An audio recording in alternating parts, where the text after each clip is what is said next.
Hello and welcome to Season 1, Episode 11. I'm Jack Abanovitz, and here with my co-host, Frank Aranio, and our again special guest, Jacob Neshapur. We'll be discussing, of course, about Soto and which New York team he will choose. We'll be discussing about the NFL games that occurred so far and the NFL games that are going to happen today. We will talk college basketball, and of course, we will hear some great opinions by one Seton Hall alum and one current Pirate. We will give an update on the Knicks season and their awful loss to a not good Pistons team. I'm just going to put it point blank. They're just not good. First, I want to ask a question, especially for Jacob, because it's probably going to be Mets Yankees down to that bottom. It's House Simon over Steve Cohen. I know the Red Sox are in there, whatever. They're just trying to, the price is going to get raised and they're not going to be there anymore. How much less money do you think would Soto take to go to the Yankees, or is it the higher bidder wins no matter what? I don't think he takes less money to stay a Yankee because if we're being honest, he has no really tie to the Yankees despite 1 year. This isn't a guy that's like Judge a couple years ago where it was like, well, Judge has been a Yankee. He wants to be a Yankee for life. Soto never said that, right? He's been here for a year. Yes, we went to the World Series, great season, but he has no other tie to the Yankees other than that. So I do believe it's going to be the highest bidder. And I would believe it was John Heyman said that the Yankees and Mets both have an offer in there from somewhere from $710 million to $730 million. Which, I mean, I don't know if one team has 710, one team has 730. I don't know, but it seems right now that the Yankees and the Mets both have around the same offer. But I don't think Soto will say, all right, I'll take $10 million, $20 million less to stay a Yankee because he has no tie to stay in the Bronx. That's my biggest thing because I feel like at the end of the day, Cohen will give more money. Maybe it might be, well, the more money, it could be 50 million more. It could be 70 million more, not AAV. It could be 70 million more whole time contract, or it could just be 30 million more. But that's my biggest thing. It could be 30 million more, but does he go to the Mets? Do you think if they give him 30 million more, just 30 million more, just 20 million more, do you think he goes to the Mets because the highest contract, even though it's just 30 million more? I know it's a lot of money. We're not talking about it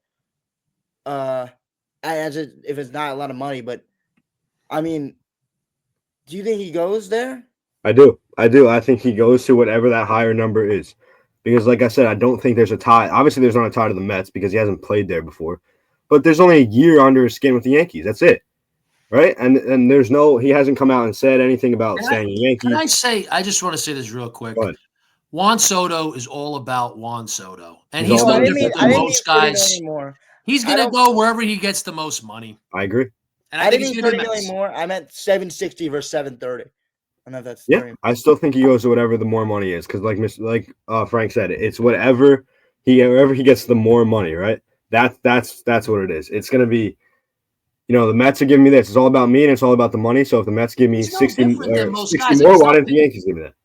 Sorry about that, Jake. Like he's not different than most guys. I'm not picking on him. It's just Juan Soto's about Juan Soto. I think he's shown that throughout his career. Absolutely. He's going to go where he gets the most money. This is a guy who's 24 years old. He's on his third team. He doesn't care about the team, especially when he's only been there for a year. He cares about himself and the money. Well, he especially cares. He's gonna care more about the money because this is a team that he's gonna stay with for like a long time.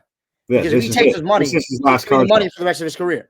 Basically. This is his last contract. Wherever he signs now is where he'll play for. Where most likely will play for the rest of his career.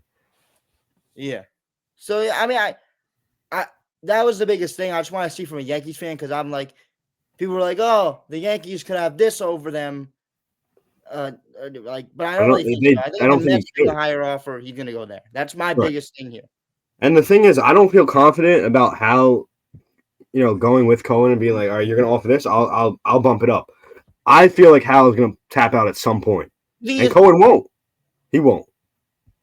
Yeah, my friend was saying, "Oh, let's just hope Cohen." I say Cohen's not going to tap out. No, it's going to be your best scenario is you're only down about 20. It's 750, for example, 750 versus 730 at the end, and Cohen has more money. That's your best scenario. I don't think the House Steinbrenner is going to get more money than Cohen. Like he said in his interviews when he was taking over the Mets, that he does not care about cost, especially. I know that's crazy, but it was a guy like Juan Soto. This is not just like an overpay. It just shows that like you can get guys like this. Right. It's And a if you're very the good Yankees, statement for the whole entire franchise, not just because it's an overplay for a player. It's a very good statement for the franchise if we're going to get something like that. right. And if you're the Yankees, I don't understand why we're sitting around here waiting to see what happens with Soto before we do anything else. Yeah, because while you're waiting, the Giants didn't wait for you. The Exactly. Giants were like, let me get myself a good Make your good team more guy. enticing with the rest of the pieces that are available, just like the Mets are doing. Look, they got Clay Holmes. Does that make that much of a difference? No. If they use him as a starter, does it make any difference? Probably not. It probably makes them worse. But they're still upgrading their team, not waiting around for that Soto news, where the Yankees are just sitting back, hoping they get Soto. Now, there was a report that came out that said their plan B, if they don't get Soto, was to go after what's the guy that just signed with the Giants? His name's Adames. Yeah, Willie Adames. Well, there you go. That's gone because he already signed with the Giants. So you can't sit back and wait for your plan B to start until after you get Soto. You need to start working on some key pieces around that, and hopefully the Soto deal comes down later down the line. Yeah, I mean, this is a long time he's been waiting for me to make this deal, man. It's been like 3 days thinking that he's gonna make this deal now, but I mean, man, there's you a gotta make point though with the dollar value where you say, let's just say particularly Hal Steinbrenner, where it's like, all right, like I'm just making it like we offered $750 million. It's still not enough. The Mets are going to go to 780. Like, I guess the point where it's not, oh, well, the Yankees don't spend like they used to. It's like, this is $750 million. Like, how much money are you going to pay this guy? And I object to how much money he's getting. Like, that's another part of the conversation. But Ohtani got $700 million as a two-way player. This guy's going to get over that. It's way more than Judge got. I know he's younger than Judge was when he was a free agent, but I think Judge is a better player than Soto, an overall better baseball player than Juan Soto. I think he's a better hitter. Some people object to that, but I still think Judge is a better hitter despite his playoff struggles. He's a better fielder. He's a better athlete. He's just at what point it's like you say, all right, like I'm offering you $750 million, take it or leave it. I'm not going any more than that. Right. I talked about Hal tapping out, but that's a good point. Maybe he should at some point. Yeah. I think, yeah. Because do you really want to put this much money into a guy? What's that? Do you really want to put that much money into a guy more than Ohtani when Ohtani plays two different positions and two key positions at that? It depends on when you tap out. If Hal Steinbrenner had tapped out at $550 million or $600 million, okay, well, Hal Steinbrenner isn't his dad, and the Yankees don't spend like they used to. But if you tap out at $750 million, I can't even say it's $700 million. Like, how much is this guy really worth? And it is a baseball team. It's not like basketball where you're going after a superstar and there's 5 guys on the court, and there's how many guys are on an NBA roster? I'm not even sure. But anyway, like there's 5 guys on the court. Exactly. You're getting a superstar. You're in a bidding for him. But this is baseball. So I just think it comes a point. It's like, all right, I'm not going any more than this. And I know these guys have tons of money. And I personally am not worried about their money. Like, I know they're billionaires, but they're businessmen. So it's like, it comes a point. It's like, okay, it's okay to tap out. Right. And that's a good point that this is baseball, right? You can put all this money into Soto, but now going down the line a couple of years, if you don't have a team around that guy, that doesn't mean anything. All that money you're paying him does not mean anything. And I'm not saying, like, I don't think the Red Sox are getting him. Like, I mean, no, it's not happening. It's Mets or Yankees at this point. But, like, even if they did, like, part of me likes it because you get a superstar, you get this future first ballot Hall of Famer, amazing baseball player, amazing hitter. He's exciting. Okay, like, I like that element of it. Like, it brings a lot of excitement to a franchise that needs a lot of excitement. But then if you think about it from on the field, it's like, okay, yeah, of course he makes them better. But if the Red Sox just got Soto, I don't think they even win the American League East. They could finish 3rd in the American League East, even with it. Like, they with need all an that ace. Money. They need, you could argue, a middle of the rotation starter as well. Bullpen help, okay, everybody's got to get that. They need a right-handed hitter. I know you bring him in, and it's like, all right, well, he's Juan Soto, he's a superstar. But, they're already left-hand dominant. So it's like, yeah, the excitement of it, okay, I think that should be part of it. But I think ultimately it is about winning and putting the best team on the field. So if you're going to get him, but that means you're going to neglect other areas of the team, then it's not worth doing it. I agree. Because like you said, it's not like basketball where going out and getting a superstar can elevate the rest of the team, right? It can to some extent in baseball, but as much as baseball, I've always said this, as much as baseball is a team sport, it's also a singular sport, right? And if you're going to have one guy that's going insane and have nobody around him, you're not going to be a good baseball team. Yeah, and again, I look, it's worth these big market teams going after him. He's a megastar. He's he's somebody you want to put in the middle of your lineup. But I do think money-wise, there does come a point where you say, all right, we're offering you a king's ransom, $750 million. You know what? Take it or leave it. And if somebody outbids us over that, then I think you live with it. Even for the Mets too, for Cohen, how high are you going to go? And it'd be a huge deal for the Mets to get Juan Soto, but how high do you go in order to get him? And then how does that affect the rest of your roster construction? I think there's been a big thing. I think there's been a big agreement between Cohen and Stearns. If we get Juan Soto, there's no way we're gonna try to restrict what you can do. We're not gonna try to do that. I think there's been a big agreement through there that if we get if the Mets get Juan Soto, there's been an agreement between Cohen and Stearns that we will not restrict what you want to do, even if we get Juan. I love how everybody's looking up because they're watching a game. I'm watching the Jets. The Dolphins just tied it at 26 with a 52-yard field goal. Are you watching that? Or you watch something else? Giants. I got red zone. 14-11. That had to be some game. I didn't see any of it. But yeah, back to Soto. I don't think that. I don't know. How much does that restrict the Mets? I don't know if it. I want to if the Mets get Soto, I kind of want to see because I still think Steve Cohen is gonna make sure that his guy does not get restricted. So if that means bringing in Soto and making sure your guy doesn't get restricted, that's what it's gonna have to do. At some point, doesn't it make the owner think twice about signing someone else? And then I say it's because value matters. I mean, how much are you going to pay him? I get to a point where I'm just you know what? I'm not paying you that. Nobody's worth going that above and beyond. It's exceeding the value of the player. He's a superstar, but Ohtani got $700 million for 10 years. Now I know that the AAV will be lower for Soto, but still it's total money. It's more than was invested in Shohei Ohtani, who's a two-way player and is just, as unique as it gets.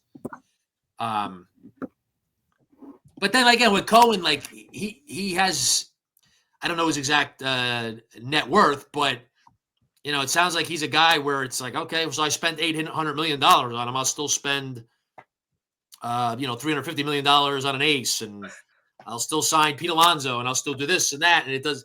And to him, it's nothing. Well, if that's the case, then go for it. But I can't blame Hal Steinbrenner, as critical as I've been, and a lot of people. I know Jacob has been, Jack, you have been, about not being willing to invest like his father did. But then his father also used to run into trouble with recklessly spending and, not being prudent. So I just can't blame Hal Steinbrenner or anybody if they say, okay, $750 million, even again, 700, 720, 730. It's all right. I think it's a great offer. I think I'm exceeding what you should be getting. This is very, very generous. It's either take it or leave it. Yeah, I don't think that we thought that it was going to get to this type of money, but yeah, I mean, it was a big time bidding war. I mean, you go into a bidding war with Steve Cohen, and it's going to be a lot of money. So we didn't think it was going to get that big. I think we were going to be critical of Hal Steinbrenner if it didn't get up that money. It didn't go on. Oh my God, the Giants are lost again. Thank goodness. But if you don't get up that, it's a win for them. Yeah, if you don't get up that type of money, okay, Hal Steinbrenner, what the heck? But I think now it's it's a lot of money. We would love to bring him back, but that's a lot of money. I wouldn't hate if you didn't bring him back because again, there's other options you could explore.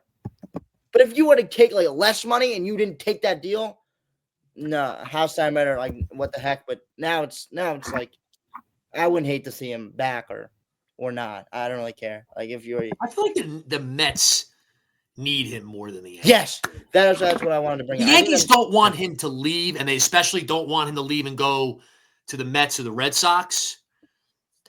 But I think the Mets need him more. Like I don't know, Jacob. How do you feel about that? Yeah, I mean, it's hard to agree with that as a Yankee fan, but looking at it from like a overall baseball perspective, I would agree that the Mets definitely need that top superstar more, right? Because obviously you have Lindor, but it's I don't know, it's not the same level as Soto, but where you have the Yankees have Judge on the other side. So I would agree from that as a I baseball mean, the Yankees in perspective, but as a Yankee fan, I 2022. would say Go ahead. I'm just saying as a Yankee fan, wouldn't agree, but as a baseball fan, I would say I would agree with that. Yeah, I just feel like the plan B is I feel like the Mets have a worse plan B than the Yankees do. The Yankees have a better plan B, and the Mets could plug Soto in perfectly. I think they need him more. But What's and the the latest word Yankees on Pete Alonso talking about Plan Bs? what? Pete Alonso. Well, yeah, but signing Pete Alonso comparing to signing Soto is nothing. Like it's like But what's the latest on him? I mean, what are they?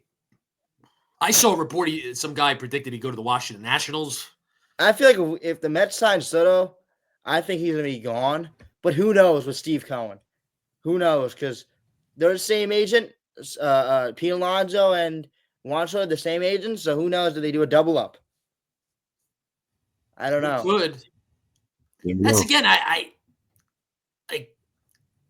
I don't know how limitless Cohen's spending is. I mean, would he do that? I mean, there's talk that he would. Would he sign Soto and sign Alonso? And is that smart to do? Like, there's so many different factors here, which makes for a great conversation.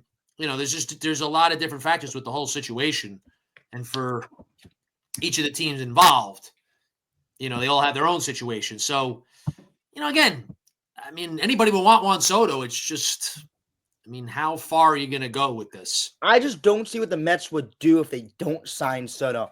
I just besides bringing back Alonso, I just don't see like the Red Sox are already pursuing Hernandez, Teoscar Hernandez. The Yankees, they're probably Yeah, gonna do something else. They have more flexibility. But the Mets, I don't really see them doing a lot after if they don't sign Soto. I don't see them really like. What's the plan B there? I have no clue. Like because Adonis is I gone. see. Yeah, Like I see more of a vision for the Yankees than I do, or yeah, for the Yankees more than I do for the Mets. If you don't get Soto, that's what I was thinking. That's why I said like that was a big. I wanted to make that like a big time question. Like who do you think loses more if Soto doesn't go to your team, Mets or Yankees? Uh, I'm gonna say the Mets lose more, even though he was in the pinstripes last year. I think the Mets lose more. I agree. It would be It's such a weird. It's very game weird to changer say. for the Mets, just franchise changing to get a player like that. It's not to minimize the impact he had with the Yankees. I've obviously had a huge impact. Yeah, But I feel like for the Mets, it's like you got to get that guy. You got to have that marquee guy. You take him away from the Yankees. And for the Yankees, it'd be a very bitter pill to swallow. But I think the Yankees could go forward and then, go to, you want to call it plan B and build a good roster, very good roster. Like, I think that is a factor. It's like, I think the Mets need him more. And if I were the Yankees, I'd be like, all right, yeah, we don't know exactly what's going on, but if you offered over $700 million, it's like, all right, like this is a great offer. We keep going up. Like, just comes a point where it's like, all right, we're gonna leave it here. If you don't want it, then we're yeah. moving on. I think the And if I I'm the think Yankees, I'm also kind of like, we're the Yankees. Like, I know you modern guys don't really care about that, but we're the New York Yankees. So, like, you're getting offered $730 million to play for the New York Yankees. Like, it's like that should mean something. If it doesn't mean something to you, well, maybe go somewhere else then. That's how I would be if I were the Yankees owner. It's like we are the New York Yankees, so Yeah. that don't mean Yeah. anything to you. And then I don't know. Go ahead. We'll take that money and we'll redirect it and we'll build a great roster with other parts.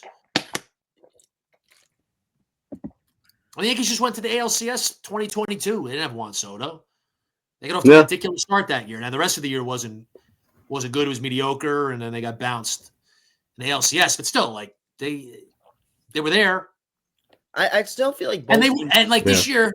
Well, again, I still think that both teams kind of hurt because the Yankees hurt because Judge is not that young. He's 32 years old. He's in kind of the prime of his career. He's your captain. You want him to get as much help as you can, and Soto is perfect for him. So losing out on him is like, he's in the prime of his career. You only have enough time to build around him, and you're giving this guy that's perfect for him, that's in free agency, that was just on your team. I mean, it would kind of stink to lose him because you have a short prime with the captain. So for your team. I'm just thinking of this now. I haven't thought of this part of it, but if I were a Yankees fan or involved with the Yankees, it'd be like, I want you back, but I would get to that point where it's like, do you want to play for the Yankees or not? Like, we are the Yankees. Yeah. And even though I'm not a Yankees fan, I'm a Red Sox fan, like, I think it is a shame that it doesn't mean anything or means very little to most of these guys now playing for the New York Yankees, even playing for the franchises too. But the Yankees are the golden franchise, I didn't think it meant a lot because he spent 1 year there. I feel like playing for the Yankees, like it's like yeah. I think it's a shame that doesn't mean anything to people. It meant something to Judge. Most of these guys. It meant something to Judge, but I don't really. Well, yeah, it does. Well, I'm a big fan of Judge. I really respect Judge. Like Judge, I didn't want him going back because of my rooting interest, but I really respect that he went back and he left money on the table. And he didn't go to the team that he grew up a diehard fan. He stayed with the Yankees because being a Yankee means a lot to him. So, like, I really, as a baseball fan, I really respect that. Like, I think it's great that means something to a modern ball player because it seems like it doesn't mean much of anything, if anything at all, to most of these guys. It's like, oh, I'll take the bag, and not that this team would have the money to do it, but I'll take the bag and go to the Colorado Rockies. It should mean something to be a Yankee. So from a Yankees perspective, be like, come on, dude, like we're giving you freaking over $700 million. Like, take this or leave it. Do you want to be a Yankee or not?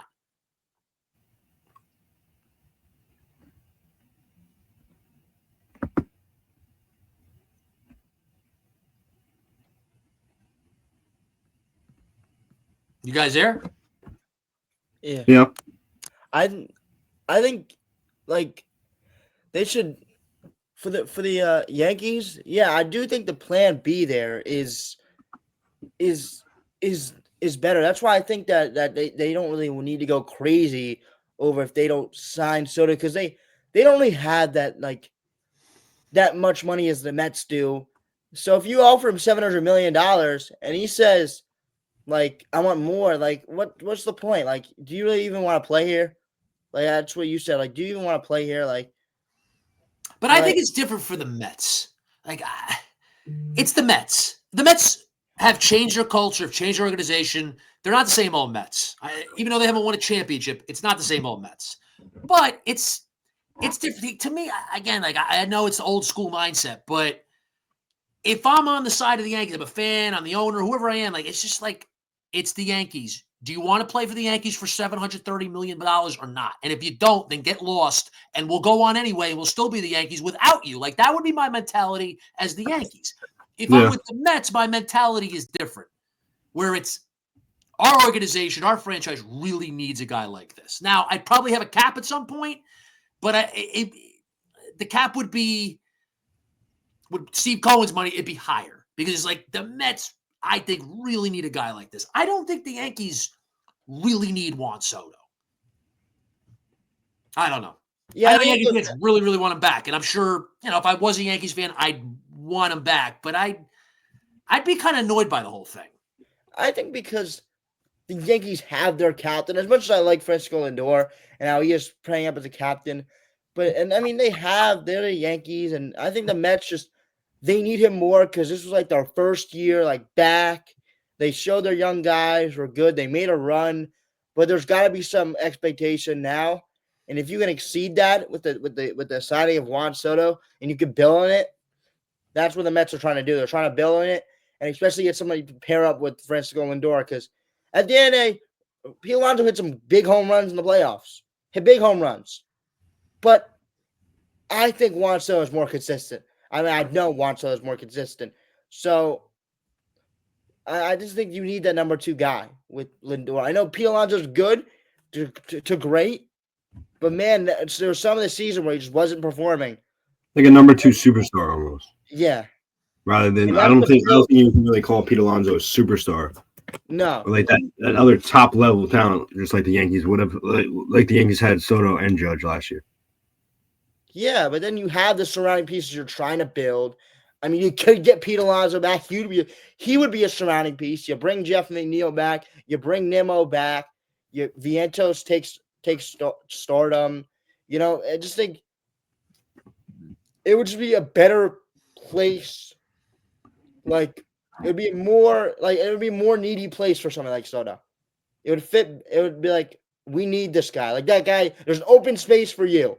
Like there's an open space. Think about it. If there's open space, there's open space for a guy like Juan Soto on their team, and they just need to put in the money. And Steve Cohen's there to do that. So I still say Mets. What do you guys say? Jack, go ahead. If you say that he's going to take the highest bidder, which I'm really weirded about that, because does he really we don't even know what he thinks. Does he want to be a Yankee? Does he not? Like we can only speculate what he thinks by what he's kind of taking by the money. Does he want to be a Yankee? Does he not? Like, but I think we have evidence. I mean, right after the World Series, the Dodgers were still celebrating, and he was a free agent already. So I'm open for business, all 30 teams. Like, he doesn't give a darn about being a Yankee. I think it's clear. Yeah. And again, if I was a Yankees fan, I'd be ticked. I'm ticked as a baseball fan that guys don't care about this anymore. It means nothing to play for a marquee franchise. Again, Judge is an outlier. Good for him. I didn't want him to go back because of my rooting interest, but I like it for the sport. Yeah. You need him. You need the Yankees. I mean, obviously they mean a lot, but you need the Yankees to really mean something. Mean something to go play for them, and they, bring about a lot of passion, whether you love them or hate them. Well, yeah. Again, I'm sticking with the Mets because they're gonna they're gonna make the biggest offer. Jeez, Cohen's gonna just keep going. Maybe $1 billion. I think every day that this goes on and it goes longer and longer, Juan Soto comes closer to becoming a Met. Yeah. I think the contract it's going to keep going up from Cohen, and I don't think Hal should or will continue to outbid Cohen. So I'm going to say Mets too. So do you think if the offer was made earlier, you would think it'd be better for the Yankees, give them a better shot than now? Right. I think every day that this goes on, like I said, it takes a closer step to the Mets because the more bidding war keeps going on, and then you get to a point where it's like, especially a guy like him. Hal Steinbrenner taps out, and I don't blame him at this point. I would blame him at $600 million, maybe $650, but you get 700 plus, I can't blame him anymore. Mm-hmm. Because it's for the betterment of the franchise for them. Betterment of their organization. I agree. To take that money and dish it elsewhere. And I know it stinks to say because that's a superstar. Although the Yankees do have boatloads of money and they could spend $800 million on Soto and still be fine. They could do it, but I just think it comes a point where it's like, all right, I'm tapping out. I can't blame owners for being businessmen. If you take that $730 million and you can dish it into a first baseman because they're not bringing Rizzo back, so they say, a second baseman because they're not bringing Torres back, a bullpen help, starting pitching. I mean, you can turn that into 4, maybe 5 different positions. You get yourself a very good pitcher in Max Fried. Yes. They have a lot of stuff they can do. Right. Especially because they've talked about how they were on the Zoom call with Max Fried. So that gives me more of a plan B for them. It gives me more of a route for them. If I was to think about it, so I see that they are going to get, if they lose Juan Soto, I see an actual direction right after they lose Juan Soto. I don't see the same for the Mets. We're going to go get Max Fried because we just talked to him for about 2,000 hours, and we're going to get him, and we're gonna get other pieces to fit into the pieces that we lost, and we're gonna come back and we're going to try to make a playoff run. Does anyone have Juan Soto fatigue? It could go on for longer, to be fair. It could get longer than this. I hope it doesn't, because I get tired of talking about him. I mean, it's interesting, but it just keeps going on. Yeah. And it becomes a lot of the same stuff, too. But that's another thing with baseball. Like, baseball's going to do a better job with their offseason. NBA, the offseason is great the way they do that. How free agency is in a certain window. So much is going on in that window. It's terrific. Baseball, it drags out. They get the winter meetings coming up this week, but this should be done by the end of the winter meetings. It goes on beyond that. It's like, come on, I don't want to pay attention anymore. Apparently they're saying he's going to have a decision made by the winter meetings. Well, I saw one report said before they start, which they start tomorrow. I think everybody's like getting there tonight. They start tomorrow, but then I saw reports saying definitely by the end. Like, who knows? They put out these reports. These reports, like, who knows what to believe? John Heyman, I forget him. It's hard to believe some stuff now, especially after he went on WFAN and was the whole WFAN thing. Yeah, forget about it with him. For at least for baseball, I wait until I see it from Jeff Passan or Ken Rosenthal, and then I believe it. Yeah, Passan and Rosenthal are good. Yeah. Heyman, he's discredited himself. It's not even just the Aaron Judge, arson judge thing. It's now. Brian Hoke with the Yankees does a good job too, but that's mostly just Yankee stuff. Yankees beat writer. Yeah, I know his stuff. He does a pretty good job. Yeah. But even the guys who do a good job, it's you're getting information, it's conflicting. So it's not even that they're not good at what they do. It's just there's a lot of stuff out there. It's tough, tough for us to know because we're not in the know. Yeah. Jack, what do we got up next? I was to talk about the NFL, about the Giants, Jets, that the Jets just lost again. So, Yeah, they lost in overtime. Oh, well. Yeah, they put up a good fight. They didn't have Breece Hall. They lost. At this point, I think they do best. They lost. The Jets need to lose at this point. Now it's really over. If you had any slimmer of hope before this game, now it's really over. Before this game for what? There were some people that still believe that this team had a chance. At what? Before today. I want to hear you say. Would they expand the playoffs to 15 teams in each conference? Even then, they still might not make it. Now it's over. Now you lose. Now it's over. It was over 7 weeks ago. I know it was over. I'm talking to those Jets fans that didn't believe it was over. Yeah, it just amazes me how you could be a Jet fan for any length of time and have any optimism about the Jets. It doesn't make any sense. Clean house. They need to redo it, which they've started to do, but I don't know. Get Mike Vrabel, get a bridge quarterback, and he'll be fine. Vrabel, absolutely, I love that, but you need to get a GM that I don't want another defensive head coach. Go with a guy who's. But he gets the most out of his guys, though. Like he got the most. What's he done? What is he? Let's honestly he bring Ryan Tannehill to the playoff, and then he did nothing after that. He's a guy that they've built a legend about him. What's he done? Belichick. Go if you're the Jets. I'd love to get Belichick, but there's no way that's happening. No. I like Belichick. I mean, I despised him for a long time because naturally Jets fan, Patriots, but now I like the guy. I don't know. I think there's no way it's gonna happen. He's a football guy. That's what the Jets is. A football guy. He's a football guy. They push the football guys aside. They want 36-year-old head coaches who are geniuses. Don't know how to coach football, but they could, diagram a bunch of plays and read analytics. So that's what they see in a coach now. Where is Jack? I don't know. There he is. Belichick's interesting to talk about. Where he's going to wind up. University of North Carolina. That's interesting. I don't know. It's weird. That would just be weird. I think he's just so eager to get back into football that that's just not the spot for him. That has to be his plan E or F. Yeah. I think he just wants to get back in so bad that if that's all the only option he has, he'll do it. But that's what I really like about him. He, like you said, he's that's how bad he wants to be part of the game. I love that.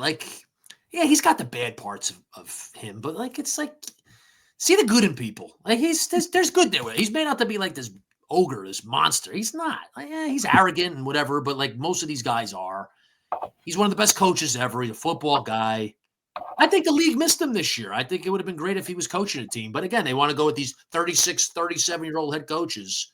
Talk about an arrogant coach. We'll get to him later. If you know what I'm talking about. He has something to do with your hat. Oh, yes. Okay. Yeah, they're another ugly day at Prudential Center today. Yep, we'll get to that, though. Yeah. So the NFL, so like what – I mean, Jets and Giants we've exhausted on this show. They both stink. We know that. The Steelers, another win today. I mean, they're playing great. They're right in the mix, Super Bowl contenders. I mean, maybe, Jacob, you want to tell us how good you think they are, how they stack up against the elite NFL? This is the best I've seen this offense in a long, long time. And it's a lot to say that because going into it, I expected better. Didn't expect this good. I'm rooting hard for the Rams. Obviously, right now they're already up 7-0 on the Bills, and seeding purposes. Yeah, for seeding purposes, and obviously we have the Chiefs going up against the Chargers. So this could be a good week for the Steelers. Really get themselves solidified into the 1 seed conversation. But they've played phenomenal, really. The Bengals. I mean, that last week told me so much about this team because I obviously like they're winning these close, like rugged games, right, where it's 3 points, but to finally see them be able to win a shootout like that, like we had versus Cincinnati, I haven't seen that in years. Them being able to win a game like that. Usually they stall out at some point. They beat the Bengals 44-38. And obviously the defense didn't look the best there, but that's just one of those games, one of those one-off games where you're going to see a shootout. And today the defense looked a lot better. Jameis Winston's still an interception machine. Had 2 picks versus him today. I mean, they're just playing well. Mike Tomlin's got them ready to go. Hard Knocks has been interesting. I've been loving watch that the first episode. Yeah, I think this year is really just solidifying Tomlin as a very good football coach. And there's been people that have been doubting him for years. I mean, this shows that this guy is just one of the best coaches there is, best coaches out there. So yeah, I think they're in the 1 seed conversation. I think they're in the Super Bowl conversation. It's just a matter of if they can finish the season out strong. It's got a tough next 3 weeks with the Eagles, Chiefs, and Ravens. That's the other 3 teams you're competing with at the top of the AFC, if we're being honest. So Chiefs on Christmas Day. Can't wait for that one. Eagles next week in Philly, and then back to out to Baltimore to play the Ravens on the road. I was really impressed by their win in Cincinnati, man. That was huge. Because that's when I have luxury players on that side. The Bengals, even it's not really that good as they are. They're not really that good this season. But I mean, you have luxury players there, and Joe Burrow. I mean, the Bengals are a couple plays away from being 8-4 rather than 4-8. So they're a good football team, and that game told me more about the Steelers than it did about the Bengals because it just shows that this team is different. This team can win in a shootout kind of situation. And then today, without George Pickens, you still put up 27 points and you beat the Browns, that game a couple weeks ago in the snow, that was a mess. But you bounce back versus them, and then you beat the Bengals in that shootout kind of game, and now you got 3 big games down the stretch here to end the season. Yeah, I mean, it's a tough schedule to close it out. Yeah, but this Steelers team, I mean, I think the big thing of a championship team is you got to win, or Super Bowl winning team, you got to win different ways, and the Steelers have done that. A lot of times they just win by their grinding out games. We know the Steelers. They win by running the ball, playing great defense. But they've been playing the game like a different way. They really win games different ways this season. That's different about the Steelers team. That's what I feel like is different. Which when Jacob says that, I don't think it's the same old Steelers are going to end up losing. No, because they win games different ways. That's different about them.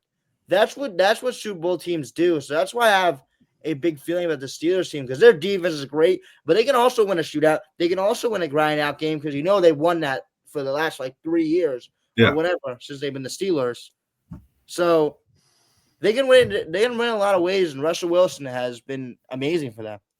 Yeah, I mean they got a 2.5 game lead on Baltimore, and I think the key for the rest of the season is just keeping keeping at the top of the AFC North, right? They need to win this division. You get a playoff game at Acrisure, excuse me, and then you're golden, right? You get the home game. You got the first, you're not going to get. I mean, even if you get the bye, right? If you get the first seed, I don't see them being able to beat out the Chiefs, even if they beat the Chiefs on Christmas Day, which I've had a good feeling about all year for whatever the reason.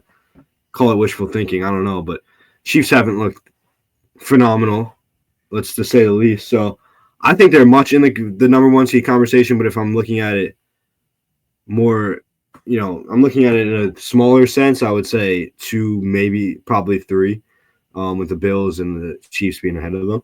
But yeah, I mean, you get a playoff game, and that's really all you need. A playoff game in Pittsburgh can really get a team going on a run. Yeah, I'm pondering the schedule. I'll give them 3-1. Yeah, I think they have earned that respect. 4-0 is tough. That's a very tough schedule. I'll give them 3-1. I'll give them a split in the road games, and then they win the 2 home games. I agree. I have great respect for the Chiefs, but I think the Steelers have a good chance against them at home. I agree. So the Steelers would be 13-4. Yep. The Chiefs would then have 2 losses by beating them, and then Chiefs don't have the easiest schedule down the stretch. I'm going to the Chiefs schedule now. I mean, Chiefs play the Chargers at home tonight. Yeah. I give them that one. Chargers are different with Harbaugh, though. Very different team. Yeah. I think Chargers could definitely win tonight. That's going to be a very interesting game to watch. It is. Well, you know what? The Chiefs have been flirting with danger. They have not played well in recent weeks. They'll beat the Browns. They'll beat the Texans. I got them losing to the Steelers. You agree with that? So that's 2-1. And then I'll say out of the game against the Chargers and at Denver, they'll split. Yeah. So they'll go 3-2. They'll wind up with 3 losses. So they would finish. So it's going to be tough for Pittsburgh. It's not easy. But they got the head-to-head, so they win that game and they tie, then they beat them out. It's going to be tough. Not impossible, but I think very, very unlikely. But you also look at the way the Chiefs have played, right? And obviously the Browns next week, you're thinking it's a Chiefs victory, but the way Jameis Winston just throws the ball however he wants, he threw for 500 yards last week at Denver. So you never really know with the way the Chiefs played and Jameis. But I'm going to give that to the Chiefs. Texans, they're not that great. I mean, but they're still winning football games. I think they beat the Steelers, and the Broncos are going to be fighting for their life at that point because the Broncos will be in the playoff conversation until Week 18. So there's a case to be made for the Chiefs to do anything here, right? I mean, I just don't think the Chiefs are going to have a losing record. No. I'll say 3-2. I can't see the floor for them is 2-2 the rest of the way. Or no, 3. I feel like they will do enough to get the number 1 seed. It means something to them. It's a bye. It's home field throughout the AFC playoffs. I think they'll do enough to get that. Yeah. I'm looking at Buffalo's schedule. Leave today's game out for now. At Detroit, I mean, they're ripe for a loss there. I can see them beating them. Detroit's due for a loss with 12 wins in a row, but okay, that's obviously a really tough game. They'll beat the Patriots. Oh, I get the Patriots, Jets, and Patriots. So that's 3 wins. Yeah. I don't know. Let's say they lose today and next week. I mean, that's possible. So they'd be 3-2. So then they would be 13-4. So if the Steelers finish 13-4 and the Bills do as well, who has the tiebreaker? I'm not sure. I don't know. They didn't play and they don't play. No. Yeah. I'd have to take a deeper look into that to know for sure. Yeah. I think when it's all said and done, Kansas City will get the 1 seed. I think so. And then the 2 is up for grabs. Again, we got to look into the tiebreaker, but if Pittsburgh wins the tiebreaker over Buffalo, then they got a decent shot at the 2. Yeah, for sure. Which that's really important because the Steelers would have the home field advantage over Buffalo if they met in the divisional round. Yeah. Oh, yeah. You avoid the going to Buffalo. That's what I meant. I think the home game matters more to Buffalo. I think Pittsburgh has a better chance to go to Buffalo and win than Buffalo has of going to Pittsburgh. Yeah. Yeah, absolutely. Pittsburgh's tough. I mean, they've always been tough, but like they're tough. They could go in and win in Buffalo. And Buffalo's had their playoff disappointments where I think Buffalo going to Pittsburgh, I don't like that for Buffalo. I agree. Yeah, I feel like Pittsburgh can go into Buffalo and win because they've won a lot of games they've won a lot of tough games. Again, we're gonna bring up that game again against the Bengals. They won that game against the Bengals in a very tough game. I think they got a pick six from like one of the first plays of the game. Cam Taylor Britt bringing back for 7. So they've been through adversity on the road. They know how to get through it. So that's just another sign of a great team. But they can go on the road. They could definitely take care of business if they go on the road against a Yeah. team like the Bills. Am I wrong And the for still Steelers not being a believer in the Bills they've been good. in the regular season? Yeah. I know that's unfair to them because you have to play in the regular season before the playoffs, but Yeah. I look at it. I mean, I thought the Chiefs would three-peat. I'm sticking with that because they just find a way to get things done. Last year, everybody counted them out, and they won the Super Bowl. I think once they get to the playoffs, they kick it up a notch. They go into another gear. Mahomes is the quarterback. Reed's the coach. But who has the best chance in the AFC of knocking them off? Other than the Chiefs or just in general? Who has the best chance of knocking off the Chiefs in the AFC? Oh, probably Buffalo, I would say. Because they're the only ones that have beat him so far. I say Pittsburgh. I just don't believe in Buffalo. They beat him in the regular season fine. Yeah. They're not going to Kansas City and winning. Yeah. I mean, the Steelers, like you said, they're gritty, right? They'll go anywhere and they'll put up a good fight. They did it. They did it last year in going to Buffalo as a 7 seed.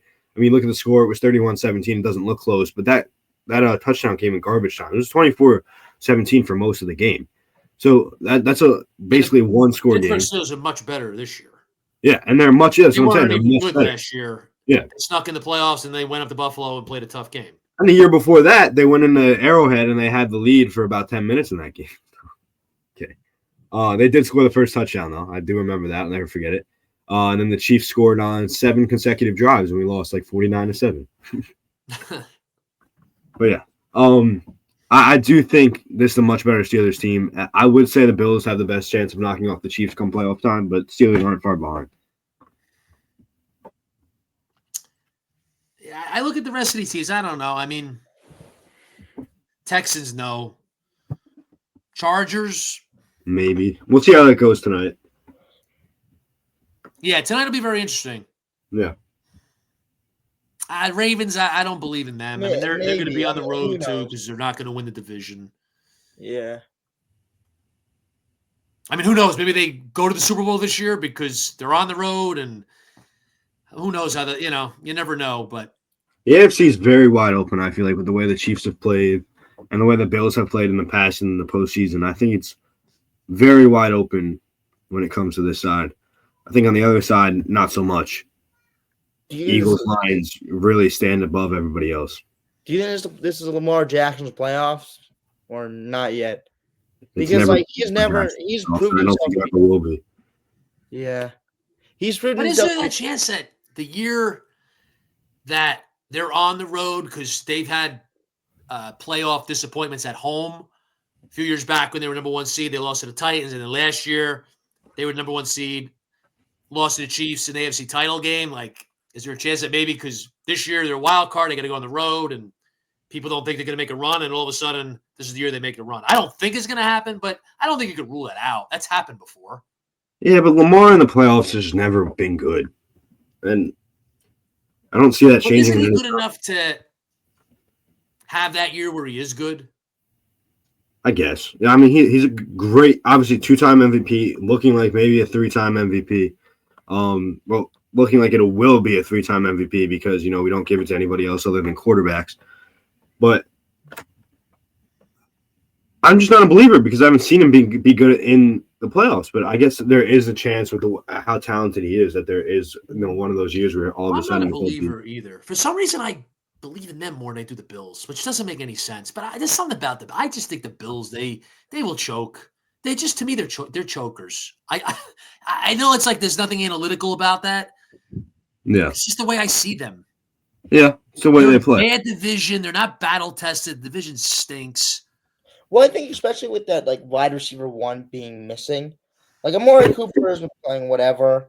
Khalil Shakir is fine, very fine receiver. I'm in fantasy, very good receiver, but they don't really have that wide receiver one, and it's like they don't really have that like big receiving target. Even like the Chiefs, Well, they going might into the year, like everybody was writing Buffalo off, and now they have a really good year and they're shutting people up.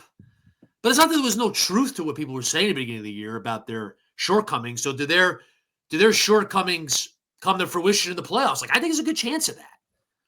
Like, I think they benefit from playing in a bad division. That jacks up their win total. They would not be 10-2 in the AFC North. I mean, you can say I'm being very unfair to them. I don't believe in them. I think history shows that. But then you can say, whoa, Buffalo, history shows that. Not Buffalo, Baltimore. I think it's hard to have a I just conversation view so wide open. Baltimore's a tougher team. I think when the playoffs come, it's about real football. You throw out fantasy football, you throw out all this modern garbage, and it comes down to football. They let you get away with more things. It's more physical. I would agree that so it's like Pittsburgh, physical, like they're going to bring it to playoffs. I think Baltimore has a better chance of bringing it because they're a physical team, and I don't know. Buffalo to me is they pad the stats, they run up the numbers offensively. Josh Allen's a great fantasy football quarterback, and he's a great regular season quarterback, but I think it just does not work in the playoffs. That's a great point because the Bills are more of like that flashy, showy, like analytical team where the Steelers and the Ravens, even the Chiefs, like the way they've played this year, are more like smash mouth football. Like this is how you play football, right? And this is how you win. Well, that's what the Chiefs did last year. I mean, they struggled through the season. They still, what were they, 12-5? So they didn't struggle that much, but it's like, the Chiefs, that's not going to be their year. And then they just get to the playoffs and they kick people's butts. And they're physical as could be. Their defense brought it. So I just don't look at the Bills as that type of team. They're a modern football team. It looks great for fantasy. They run up numbers. They run up wins in the regular season. But give me the teams that they're really going to bring it physically into playoffs. And that's Pittsburgh. That's Baltimore. That's the Chargers. Definitely. And that's the Chiefs. Denver, if they make it. Denver, yeah. But yeah, I think about the Bills. I think it's Denver's not on the same level, though. They're no, not at all. But they are one of those gritty teams. Well, how about this? Like an AFC power rankings with tiers. Like, how would you organize these teams tier-wise? Are the Chiefs not in their own tier anymore? No, they still are. Yeah, because they find ways to win. That's what you need to do. If you want to be a playoff team, you got to find ways to win. So how many teams are in the second tier? I think if you're going based off of this season, I think the Chiefs would be in their own tier still. And the second tier would be Baltimore, Buffalo, and Pittsburgh. That's it. And then would you go down like the Chargers in there? Oh, is this AFC? Yeah, AFC. Okay. Yeah, the Chargers are still young. Like, it's still a new team. You know what I mean? So does it continue down the stretch? I agree with you. I just asking just for. I'd say the Chargers are the first team in that next tier, in the third tier. That makes sense, but I think they're in a different tier than Denver. Yeah, for sure. Denver's below that. They're higher up in that fourth tier. Yeah, and then Houston's in the fourth tier with Denver. Would you agree with that? Yeah, the way they played this year. Yeah. Yeah. Definitely with the inconsistent of wide receivers in and out. I mean, they don't have Diggs anymore. They have Nico Collins, who was out for a little bit, but now they have him back. Like, the incident in Tank Dell is in. Like, they really had inconsistent wide receivers. And the quarterback C.J. Stroud has not played well this season. So, yeah, but they're finding ways to win, though. They're in the playoffs. They're probably going to be in the playoffs. So they found ways to win. Would you say in the NFC to shift gears, is there anybody that has a chance besides the Lions and the Eagles? And when I say a chance, I mean at least a 10% chance to win the NFC. No. Oh, probably no. Because then you look at the third team, it's the Seahawks. So I'm like, there's no like. You want to hear my bold take? Did I make this take last week, Jack? I think I did. The Packers. I and did the when your dad Lions? was there. The Packers are going to beat the Lions in the playoffs. Oh yeah, the Packers are always. Look see at it. Thursday night. The The Vikings. Packers are good. The Vikings Yeah, are look at good. Thursday night. I'm big on the Packers. The Vikings could be a team that could, but I don't know about the Vikings at all. Like Nah, forget them. they I still don't lost believe 2 in years them. ago You know, against the you know I've Giants. been Yeah, critical I of still them don't for. believe in the Vikings either, to be honest. Nah. I'm not I high mean, on they the lost against Daniel Jones. That's enough. It's enough for them playoff wise. They lost to Daniel They're Jones. not doing anything in the playoffs. If you lose They're Daniel Jones, you're not they're getting in the jacking playoffs. up. They're running up the score in the regular season, figuratively, I guess literally. Nah, not them. But look at Jack. I did last week. I said it, Jack. I said the Packers are going to Detroit and they're going to win in the playoffs. Well, they just went there Thursday night and came very close to winning. I do think the Packers have a chance. I think they do. Here's why I think there's a chance of that happening.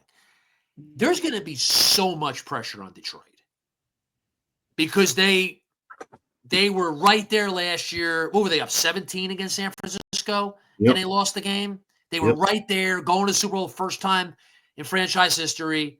Heartbreak, but okay, they come back this year. They've been great. They've been the best team in the NFL, although I'm still taking the Chiefs. But they've been the best team in the NFL.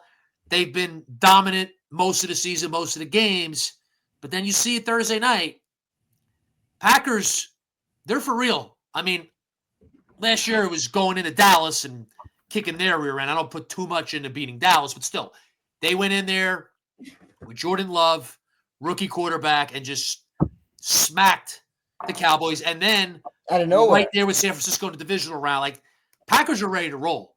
And there's going to be a lot more pressure on Detroit than there is in the Packers. For the Packers, it's still Jordan Love's second year. You know, it's okay if he falls short against Detroit in the divisional round. It's like, all right, still second year playing this great Lions team. Be more pressure next year, but there's going to be so much more pressure in Detroit. I can see that pressure getting to them. And you saw it Thursday night. Big game. Can't say it wasn't a big game. And they went neck and neck. Not only that, but I feel like, look, Dan Campbell, football guy, love the guy. At some point, one of these, quite frankly, stupid decisions that he makes is going to go the wrong way. Yes. It's going to happen. And it's going to cost him a game at some point because everyone's going to be like, oh, Dan Campbell's so awesome. He does all these moves. But as soon as it goes the wrong way, then everyone's going to be he can't help himself. He's a really good football coach. But he can't help himself. He's like a super football guy. What's that? He's like a super football guy. Like he loves the game so much. He is a great football guy. He's a really good coach. I'm not calling him great yet. He has potential to be great. He's really good. He was a very good player, tough, hard-nosed player. Like the guy is football. He's a football guy through and through, but he can't help himself. He has to try to outsmart the opponent and do something to see this is how smart I am. But it's gonna cost him in a really big spot if he doesn't get out of that mindset. I agree. But I'm not even so much talking that. Like that is a factor, Jacob. But I just think like the Packers, they just showed it Thursday night. Like you saw it. You saw it out there in a big game. Not a playoff game, but a big game. Very meaningful game. If the Packers won the game, they'd be one game behind Detroit. They'd be in the mix for the division. Yeah. And the one seed. You saw it. You saw neck and neck right down the wire. There's no reason why that can't happen in the playoffs. And again, there's going to be even more pressure on Detroit in that game. I'm going to keep saying I think the Packers are going to Detroit and winning the playoffs. I agree. I think Jordan Love is a loose cannon, but I think it works for them. He throws a lot of interceptions, but he throws a lot of touchdowns for a lot of yards. And I think it works. And that's why it showed up the other day on Thursday night. And I do agree that they could go into Detroit and come away with the W. Yeah, I feel like they have the Packers have less expectations, but they should have more than they have. Like they should have more expectations than they already have, which is good for them. They don't have any, but they should have more.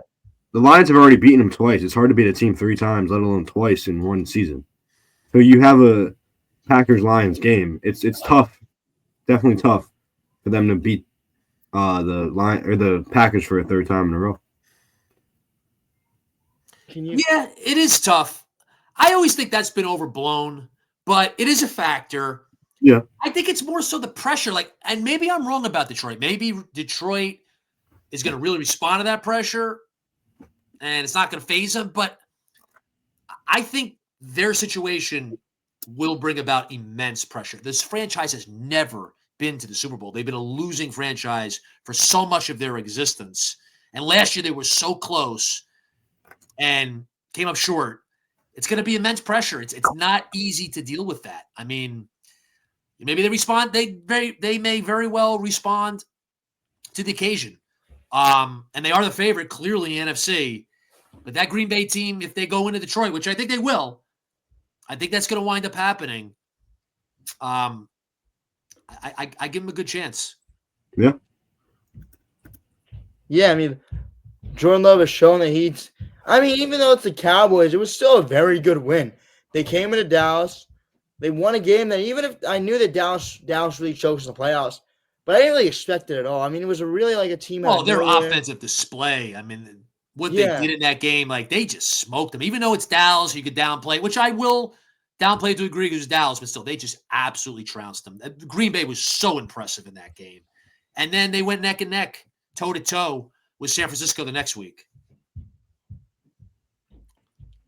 Yeah, I mean, this team is. I don't want to say legit, but they're pretty legit. I think they are. Yeah. And look at that division. It's good They're division. the opposite of Buffalo. Put Green Bay in the AFC East, and they'd be 11-2. Yeah. Yeah, Green Bay has 3 good receivers. Like the thing about the Buffalo Bills, they have Jaden Reed, who's a very good receiver who I think will show up in the big moment. He's a young, very good receiver. They have 2 other good. Like when we talk about Bills, it's like they don't have that weapon. The Chiefs have a weapon in Travis Kelce. Like the Bills do not have anything. They don't have a tight end that's good. That will score consistent. That will play well consistently. Like they don't have anybody who's consistently great. Like who they can throw the ball to.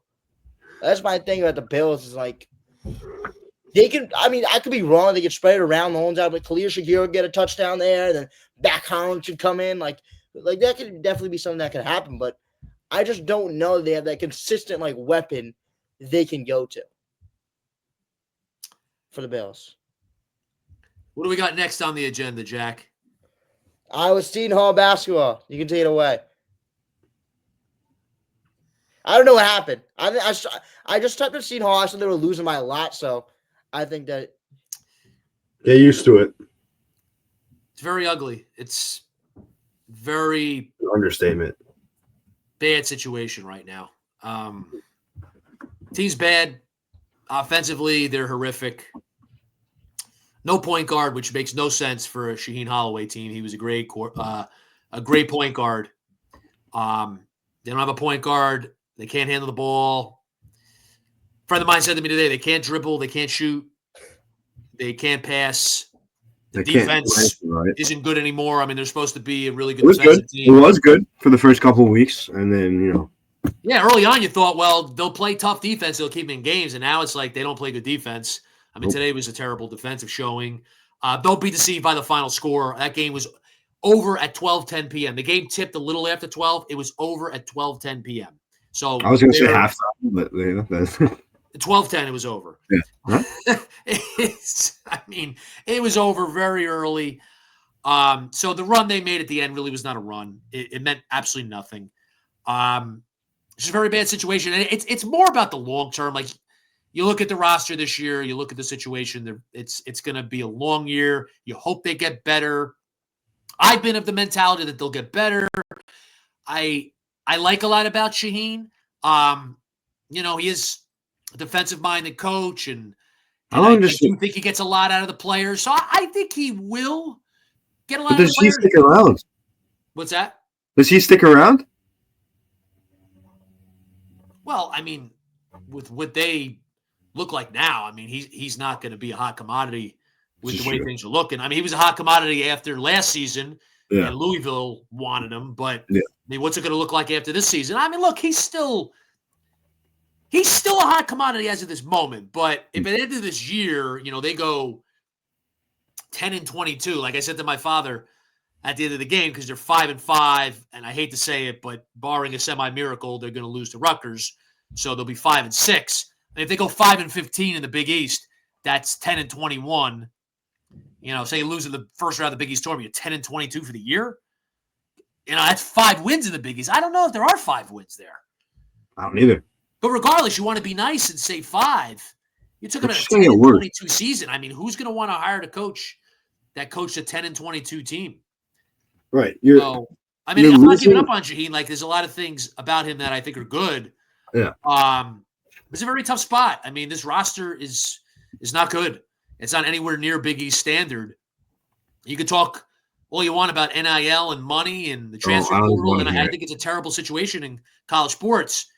But I don't think it's an excuse. Like, I think Seton Hall has enough where they could put a competitive team on the court every year. I'm not saying they have to make the tournament every year, but be in the mix, and make the tournament a reasonable amount of time. Like, they should be a competitive team every year. Like, they should not have rosters like this and seasons like this. No, not at all. And I don't want to have the NIL conversation. I hate that conversation. It's so boring. It's just talking money. It's like, okay, we get it. Seton Hall doesn't have the money of these big schools, these blue bloods, these big state schools. Like, okay, we get it. But it's like in pro sports. You're a mid-market team. You're a small market team. Like, Tampa Bay Rays make it work. There's some other examples too. Like, just you can make it work. There's enough there at Seton Hall in other regards where you can make it work. It's a Big East school, New York City metro area. There's a pedigree there. It's not a great history, but there's a history there. I mean, there's plenty of selling points for the program, and there's disadvantages too. But you could have a competitive team on the floor every year, in my opinion. It's been a conversation on Hall Line after every single game about the NIL money and how Seton Hall has no NIL money. And if they did these events and if people bought bricks, then there'd be more money for the team. Look, that loss to Monmouth is not an NIL loss. Okay, so at WSOU, it's been more of we've kind of started this thing with NIL losses and non-NIL losses, right? So you look at the schedule. Monmouth, that's not an NIL loss. Whether you have no NIL money or you have all the money in the world, you win that game no matter what. That is not a game that you lost because you don't have the players based on NIL. We had our buddy from Milburn. I won't name him out, but you know who I'm talking about. Who thinks everything is about NIL. I didn't listen to that. I put it on for 30 seconds and then no disrespect to Hall Line. I was listening for 30 seconds. I say, you know what? I'm done today. Yeah. I had enough of because it's all about the NIL. And it's all about it's the fans calling in, talking about how the NIL. This is not NIL. That's not what this is. It's not. Because like I said, Monmouth 0-8. Yes, they book a hard schedule. Yes. But they're still an 0-8 basketball team. You're Seton Hall. You should win that game no matter what. I don't care how much money you have. NJIT, you barely win that game. These are bye games, right, that they schedule to win, and they're not winning them. Or they're barely winning them. And when it comes to college sports, barely winning doesn't help at all. When you have a team that you should beat, beating them by 6 points does not help. It's just not. An NJIT game, they won the game, but they really lost. Yes, exactly. That's what I'm saying. They were an 18.5-point favorite, which I don't get that line. I don't think it should have been that high. Nope. But I mean, they were awful in that game. Credit to NJIT. I mean, they played their tails off. Their guard, Francis, was very impressive. Grant Billmeyer, Seton Hall class of 07, played for Seton Hall for 4 years. Buddy of mine, college buddy of mine. Great guy. Coaches his tail off. He had his team playing really hard. But even still, for Seton Hall to be in a game with NJIT, I forget what was the final score there, but it was closer to the final score. It was too close. It wound up being, what's that? It was too close. I don't remember exactly, but it was too close. What do you think about the game that they won by 11? I think it wound up being double digits. Yeah. But it wasn't even 7-56.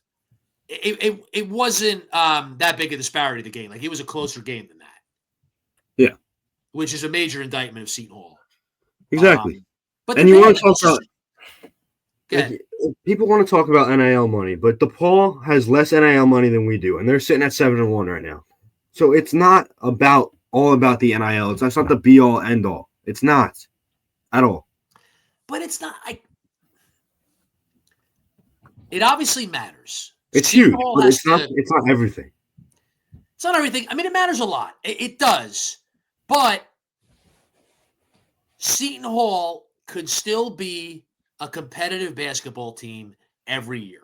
You want to define competitive the way you want, go ahead. I define it as you're in the mix. You're easily taking care of those bye games, those type of teams. You're easily beating those teams every year. You could schedule a good non-conference schedule, the first month and a half of the year and be competitive in that non-conference. And then you go into the Big East Conference and you're competitive. Maybe you have some years that are down years and you win 7 games in the conference. Then maybe you have a year where you win 10, you're right 500, and then you have a 12, 13-year win season. You make the tournament.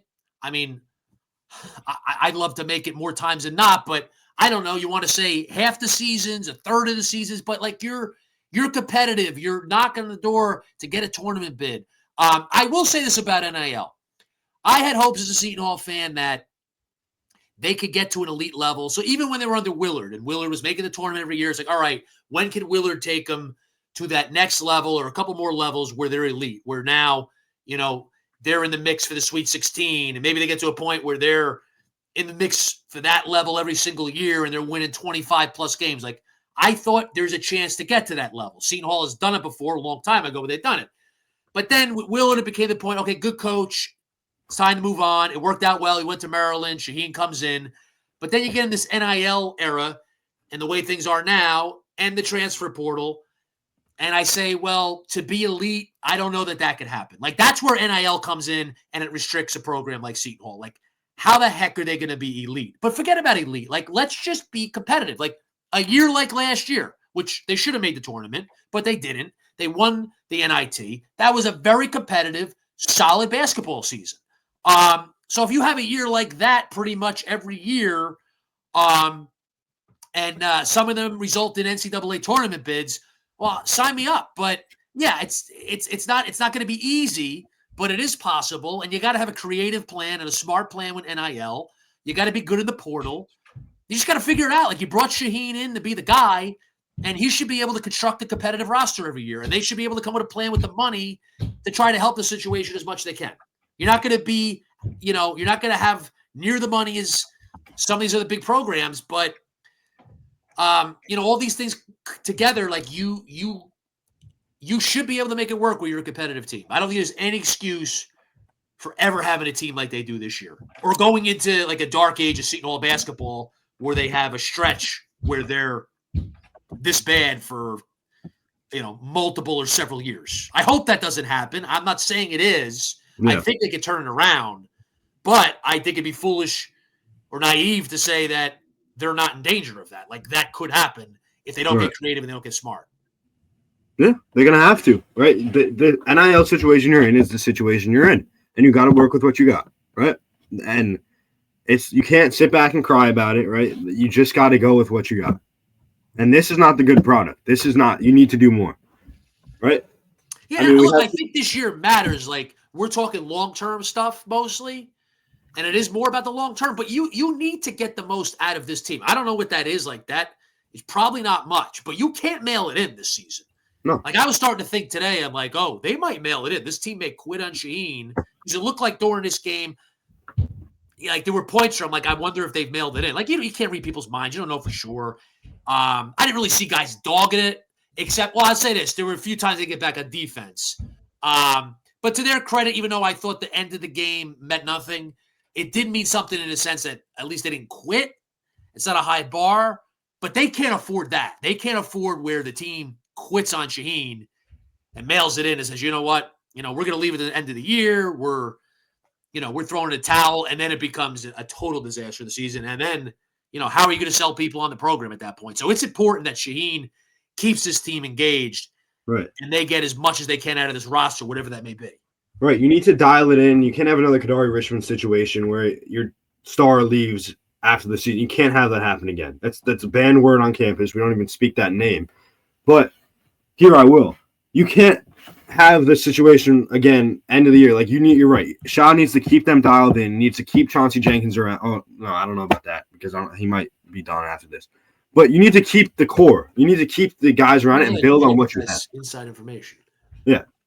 Like, I'm sorry, Gus Yalden, great guy, cool dude, loves the game, shouldn't be on the team. He's not good at basketball. He's not. He came in with hype like he was. You look at him, it's like, what? I don't know. I don't know. I have no words. What is he doing on Seton Hall's team? Like, what is he doing in the Big East? I don't get it. He doesn't. There's no spot on the team. He didn't even get in the game versus NJIT. He didn't get in that game. Like he came in with hype. It's like like he was one of the, one of these pretty highly touted guys. The whole star, 3-star, 4-star. I don't know what he was in that regard, but it was like, oh, we're getting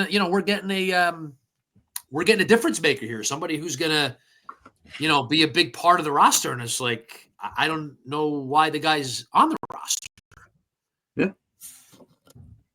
I mean, but he's not really, But I think the biggest piece, like you said, is just keeping these guys dialed in. Adewusu's it's been a little better since the beginning of the season. He hasn't been like as good as he could be. Oligby, again, these are guys with talent. It's just not working for whatever the reason. And Shaw what Shaw needs to do. But talent-wise, they do not have the talent of. No, they don't. But they have talent. Like they do have talent. Like the product that goes out there, it doesn't look like they do, but they do. Yeah, there's some talent there, but I mean, what is this team ceiling? They don't have the talent to go 500 in the Big East. Like if you told me that talent, it's like, okay, it's a competitive team. I mean, it really looks like it's going to be a very long season. I'm trying to find some hope.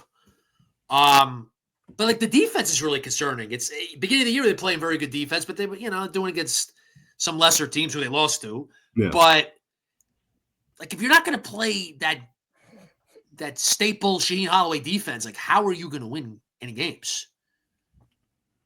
Like it's just, there's like a disconnect because like you said, there's no point guard, right? And that's Shaw's thing. That's all Shaheen Holloway. I mean, how does Shaheen Holloway not be able to recruit a good point guard? The defense, that's Shaw's thing. Like, there's just a disconnect there. I don't understand it.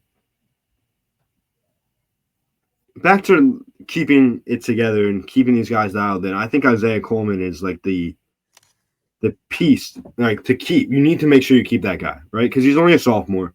He's been better. You have to keep him. You need to figure out a way to keep him. That's it. That's the big name I think that they need to look at down the line. Figure out a way to keep that around. You have to keep him. Yeah. Yeah, Jacob, it's a mess. Not giving up hope.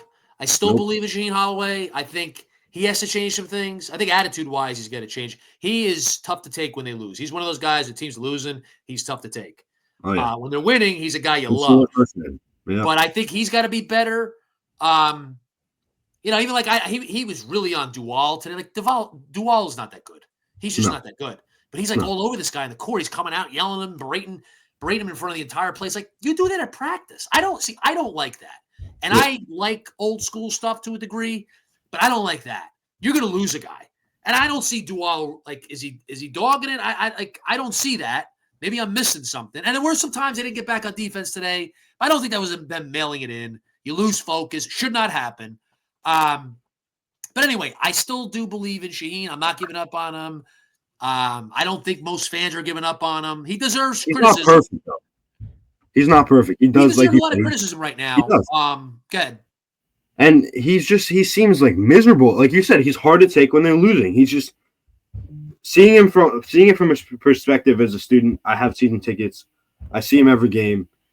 Like, he just looks like he's always doing that, where he's coming yelling at people on the court. Some of the stories, which I won't get into, about him in the press conferences with some of the people from WSOU and just some other reporters, he just seems like he's miserable. And that's not a good look, especially at a college level, because your players feed off of you. And like you said, I still believe in him. I agree with you. but I just do think he does deserve some criticism, and that would be where I start. It's just his attitude around the whole thing. Yeah, his attitude does have to change. Hopefully he realizes it, because it does definitely hurt image-wise, but I also think it has an impact on the team and the actual product on the court. But, I mean, there's a lot more to get into with Seton Hall, and we'll see a lot more from them as the season goes. They do have Rutgers next in the annual Garden State Hardwood Classic. That's at Jersey Mike's Arena on Saturday. We'll see with that. Rutgers hasn't been great as of late either. But what's that?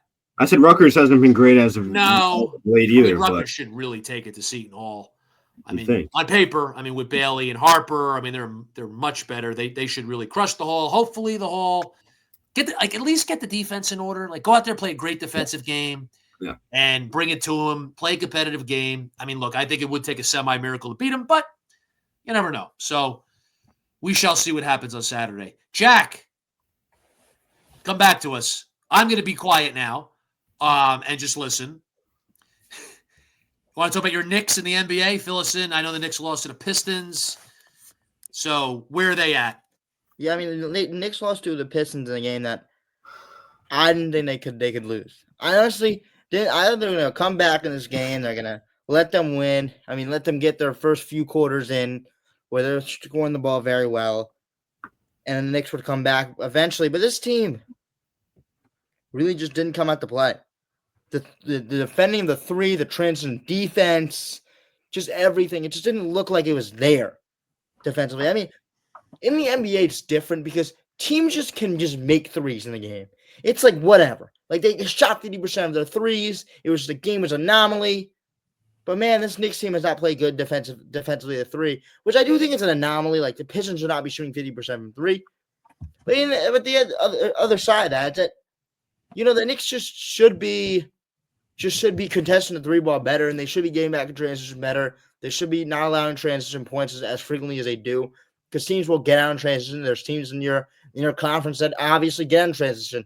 The Pacers, one of the fast teams in the league, they get in transition. That's why they beat the Knicks every single time, because the Knicks cannot play transition defense. So the Knicks are just flawed right now defensively, and right now it's really hard to uncover. Because I think it's just personnel. I think the same with the Bucks. We're not as bad as the Bucks defensively. The Knicks are not as bad as the Bucks defensively. But I think it's kind of the same thing because it's just personnel. You can't really do anything. You can't really do anything with a scheme. Thibodeau's trying everything. I mean, he's gonna be working hard to try to get the defense better. But man, you have 2 weak spots in your defense. 2 weak spots in that starting five. Brunson and Cat defensively. It's not really good if you have 2 weak points in your starting lineup, especially if you want to make the playoffs. So right now, the Knicks defense needs something. I don't know if the personnel is the issue. It probably is. Maybe you could scheme something better, but right now, it's hard to scheme up a team when you have Jalen Brunson and Karl-Anthony Towns on your starting five, and you're trying to make that happen with a defensive-minded coach. Not a lot of things a defensive-minded coach can do. What a defensive-minded coach can do is if you bring in good defensive players, like 4 to 5 good defensive players on your starting lineup. But right now, Thibs can't do anything. What is he going to do? Tell Jalen Brunson to play better defense? That's not his playing card. He was never known as a great defender. Cat never came as a great defender. They just knew that.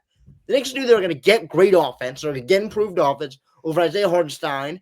They were going to get improved offense. But the defense was going to take a hit, and they knew that.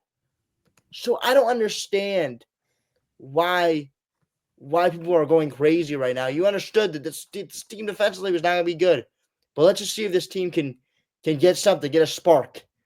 Maybe fix up a defensive coverage, but I think right now it's about the personnel. And see if the Knicks can mix and match lineups better to get better defensive players on the floor. So I just think the next few games for the Knicks, it's going to be an easy schedule for them. I think they have a pretty easy schedule. They take on the Raptors, which, I mean, it's not even easy anymore. I mean, they just lost to the Pistons, so I don't really know. The Pistons aren't that bad. They're 10-15, so it's not like they lost to 1-15 team. So, and they're playing on the 7-17 Raptors, and they're taking on the 13-11 Hawks, but they could definitely lose the Hawks. But they're an MSG, so I don't know. I mean, and then they play the Wolves, which I mean they do play a lot of easy teams in the next few games, so they could get those. They can get the wins right back. But man, that's a tough loss to take. Definitely against a team that you should be winning, that you should be beating. Tough game to lose. Is it an anomaly because he didn't have Cat? I don't know. The defense just isn't there the whole entire season. If it's not, if we're not taking away the loss, we're taking away we cannot play defense right now. It's an issue. So if that's takeaway, if it's not the loss that we're trying to take away, it's we cannot play defense. That's kind of the takeaway from the game. But yeah, I mean, Cat wasn't playing, so maybe that would definitely make a difference. We'd definitely win if we had Cat in the game, obviously. But yeah, right now this team's trying to find their way defensively, and we'll see what they can do. I mean, they definitely have the right defense coach to find their way defensively, so we'll see what they can do in the next few games. What's going on with the NBA Cup? The Knicks are in it. Yay. When's Knicks their are in next it. game? They got 8 teams left? It's Knicks Hawks for the East. That sounds boring. Let's see. Celtics didn't make it to the. No, because the Knicks saved the Magic. So that's not good for the NBA Cup. You don't have the Celtics in it. It's Magic, Bucks, Mavs, Thunder, which is good.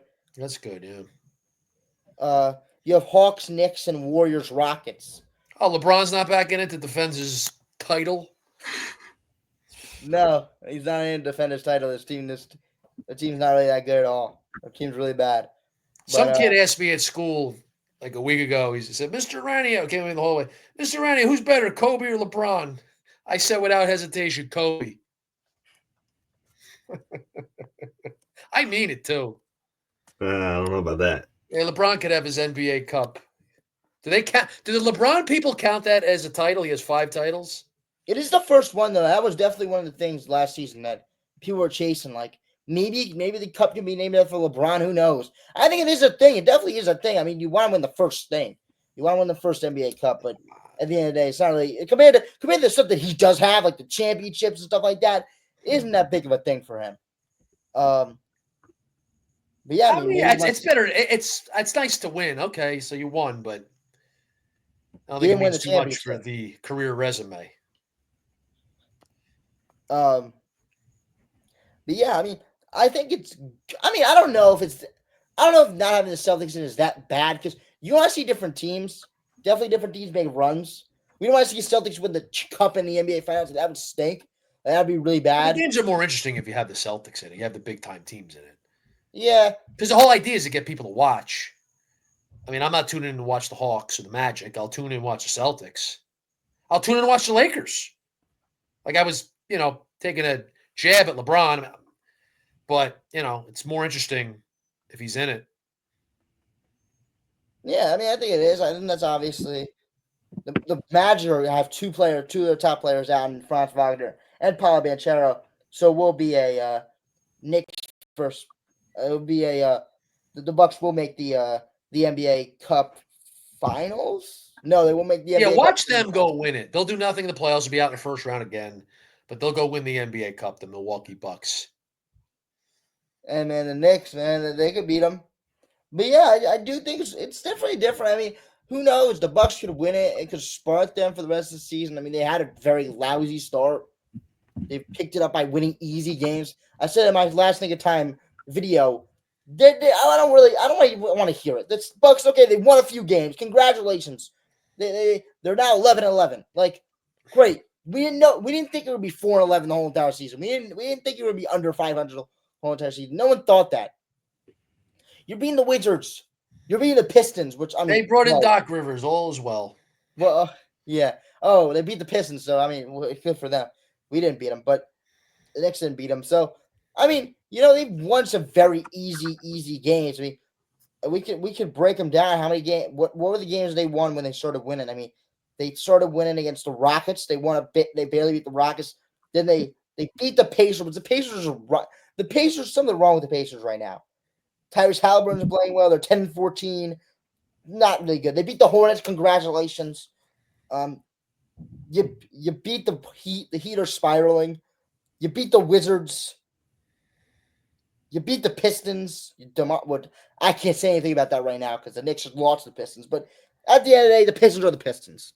You lost to the Hawks, who are an actual basketball team. They're very good. They're not very good. They're good. 13-11.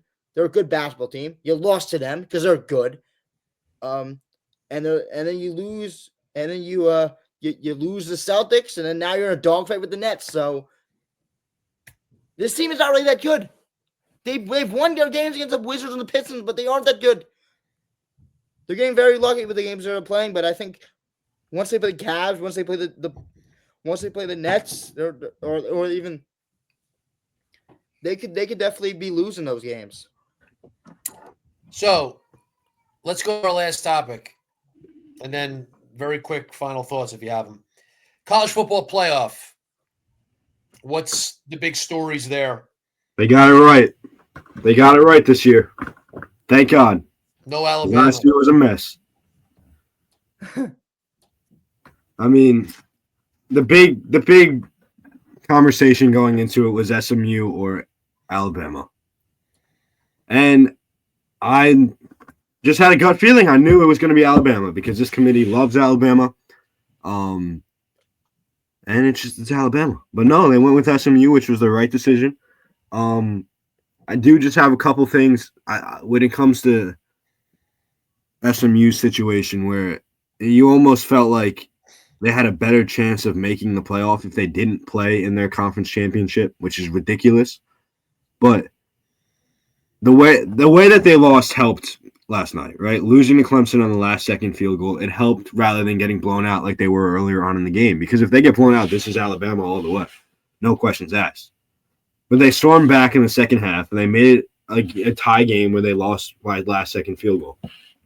So I do think they got it right with SMU, but I think that there needs to be a way to address the situation with if they didn't play in that conference championship, then they have a lot better of a chance going into it with Alabama not playing and them not playing on championship Saturday. They have a better case made over Alabama, but in the end, it works out. So we don't really have to talk about it. But in the future, it needs to be figured out why this conference championship, is it really necessary? Because not every team played, and the committee came out and said if you didn't play, you're not a team that also didn't play under you is not going to be over you. But a team like SMU, they lost, and if they had gotten blown out, they probably wouldn't be in the playoff. So there's kind of a disconnect there. Like, how is that fair where Alabama's not playing, but Alabama SMU is basically getting penalized for playing and losing their conference championship where Alabama. I know they're playing an extra game than Alabama did, but if you go get smoked, it exposes you. So I don't have a problem with it. I mean, you have a conference championship game. I like that they have conference championship games. It's another week of meaningful college football. But there needs to be a way to determine. I don't know. Well, if SMU got smoked and they don't get in, well, you know what? You showed in a big spot that you don't have what it takes. So that's on you. I don't have a problem with that. Yeah. Alabama's playing in the SEC all year. I'm glad that Alabama didn't make it. First of all, as a fan, I'm glad they didn't make it because I'm never been a big Alabama fan, and I didn't like what happened last year, although the way Florida State went about it, made it hard to continue to defend them.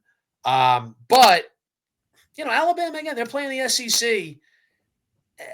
SMU, they're in the ACC, one of the Power 5 conferences, but it's not nearly as good as the SEC. So you go into the ACC championship. If you go get blown out, well, you know what? I think that exposes you. And then if you get left out, I don't feel sorry for you. And then the other thing that needs to be addressed is this situation where like the top 5 conference winners the top 4 conference winners get the bye. Because if you look at the top 4 seeds in the college football playoff, you have, according to the committee's rankings, you have the 12th best team and the 9th best team getting a bye. I think, and everyone, I watched the Selection Sunday show. I've seen it all over Twitter. I've seen it all over Instagram.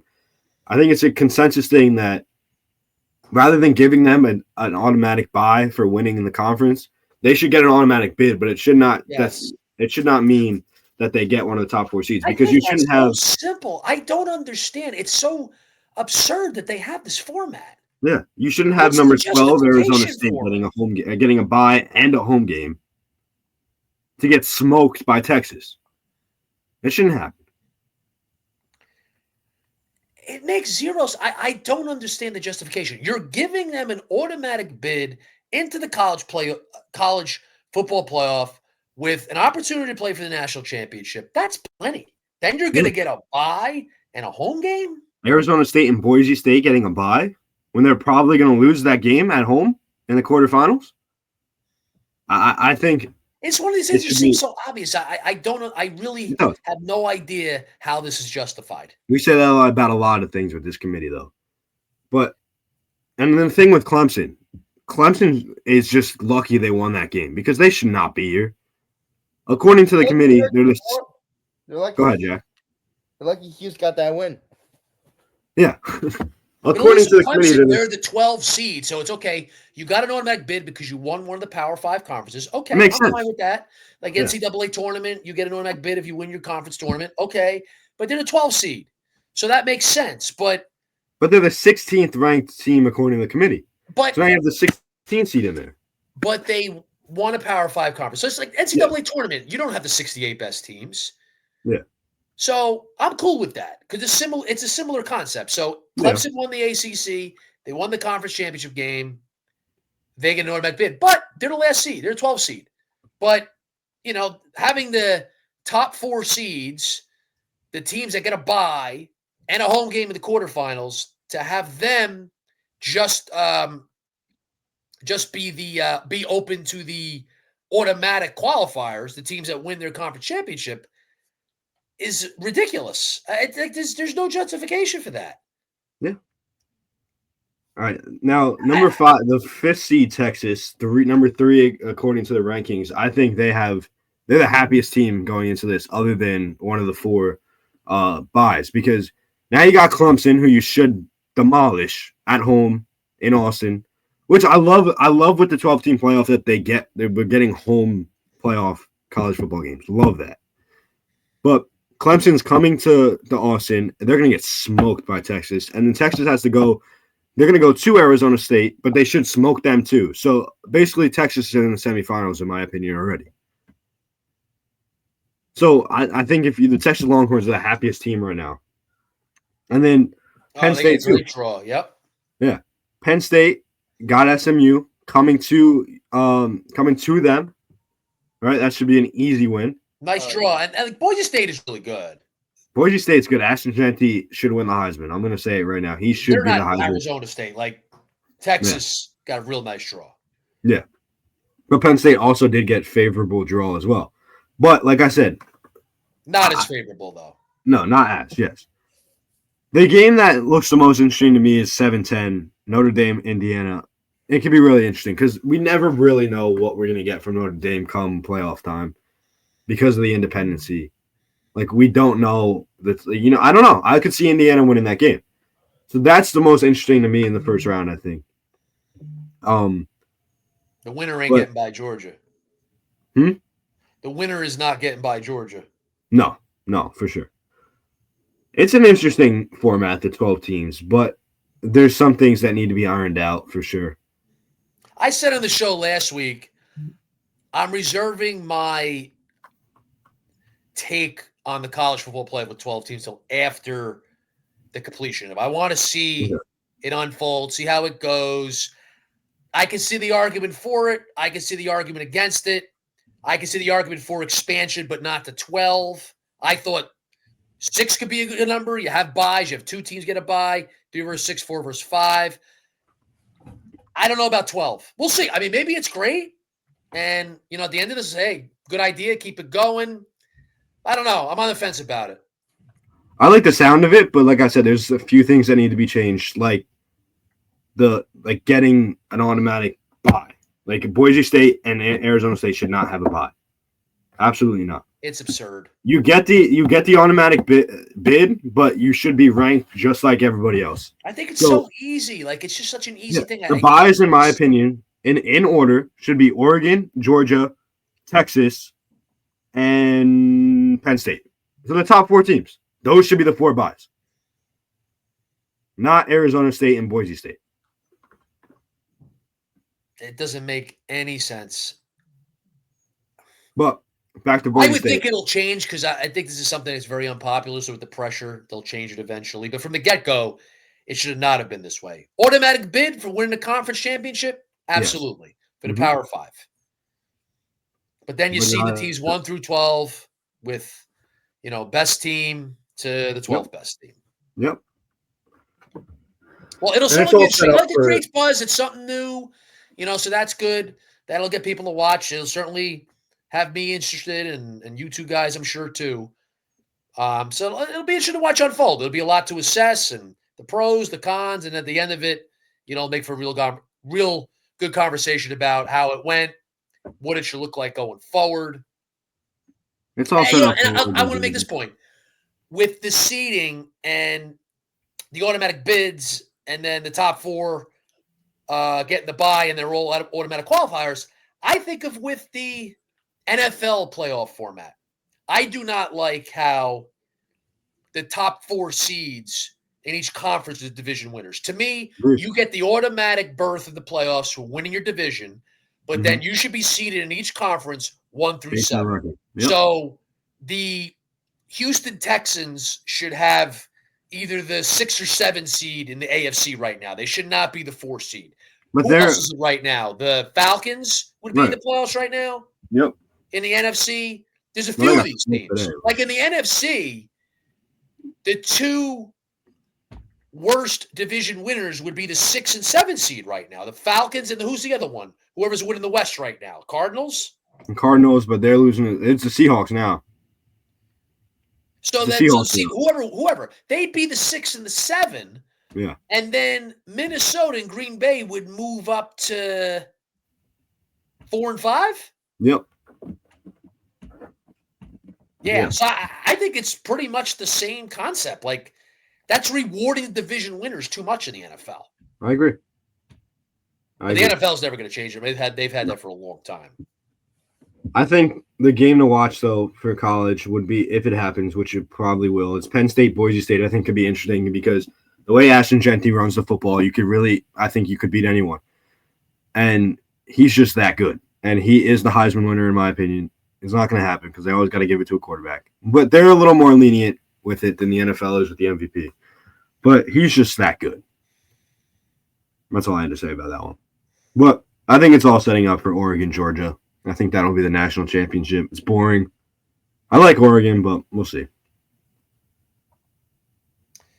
Yeah, it does look that way. It would be surprising if it's not those 2 teams in the championship. Yeah. Texas seems to be like a team, they just come up short in big games. They did again last night. I don't see them beating Oregon.